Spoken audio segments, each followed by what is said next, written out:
viento suena lamento por los pagos del zanjón, pues se cuenta que un paisano,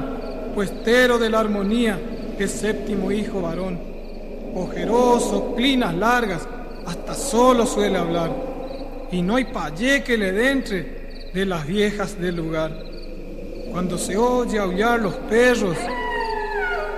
ni bien cierra la oración, hay temor en los paisanos